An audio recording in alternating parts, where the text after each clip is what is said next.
This is my week 3 summary. Alright, so this week we actually started with two videos. Says students today and shift happens, and we actually had to share our own opinions based on what we saw in these videos. I actually definitely could relate to this because um, most of the time in class I'll be on like a social media page, but at the same time taking notes, and that basically defines multitasking.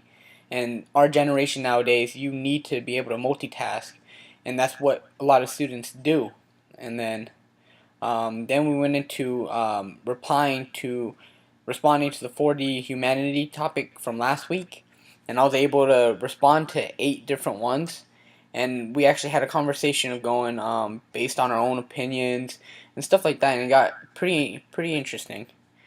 Um, then we went into our controversial debate topic selection. From this, you gave us a list last week, and it opened up this week to place our name on the topics that we wanted.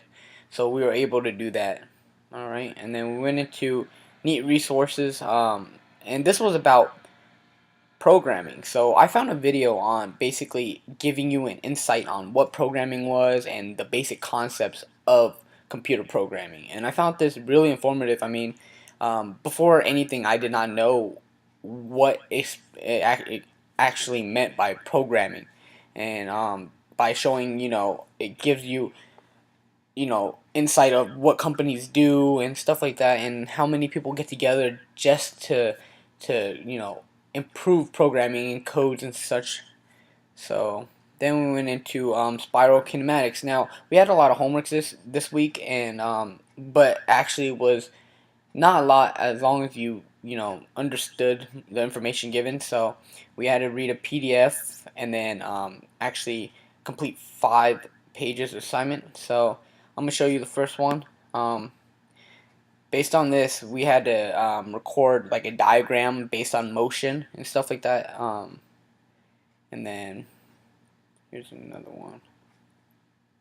And another one just like this. And this got in more depth, and this was like actually determining when and where, and if he was either slowing down or speeding up the object. So this was pretty fun activity. I don't want to go in much in that because I actually want to show you what my favorite part was, and this was the chapter 8 to 10 within the packet.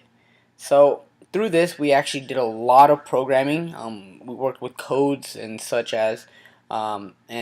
So beginning, we started off with a simple, ball and a spear, and making it move. So that's when it's stable, and then in motion.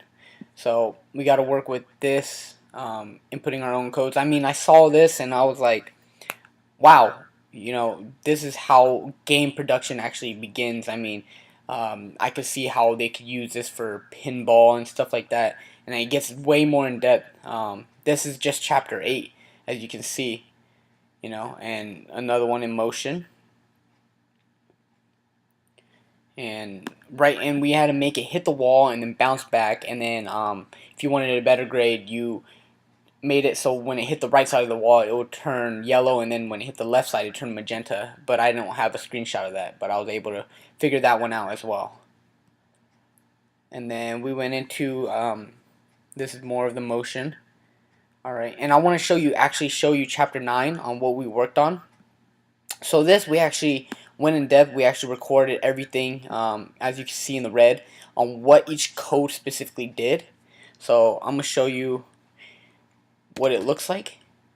And as you can see, this is the movement, and we actually got to move the brick at the bottom. And this reminded me of a game on the computer that I used to play a lot, to where you would try to catch the ball. I don't know what it was called, but the ball would come back down and you try to catch it and make it hit the bricks on the top. Maybe it might have been called bricks or something like that. And you could speed up the brick. And then what was interesting is we made this into a shooter, which actually you can shoot objects out.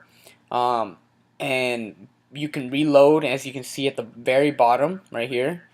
1, 2, 3, 4, 5. These are the shots taken.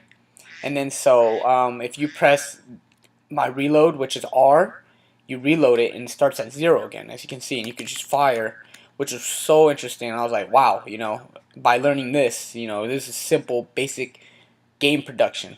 All right. And then I actually have a screenshot of chapter 10. This is where it got really in depth. We created more of like a shooter game. As you can see, the object right here, this is what we were shooting, and every time you would hit the object, the spear would disappear.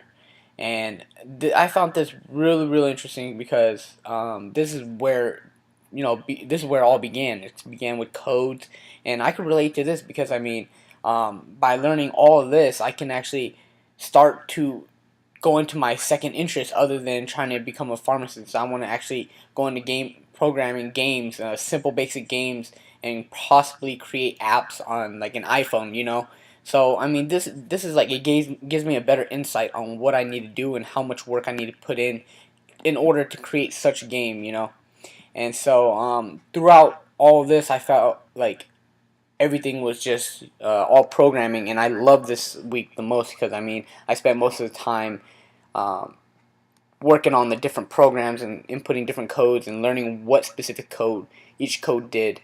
And yeah, this is my week 3 summary. Thank you.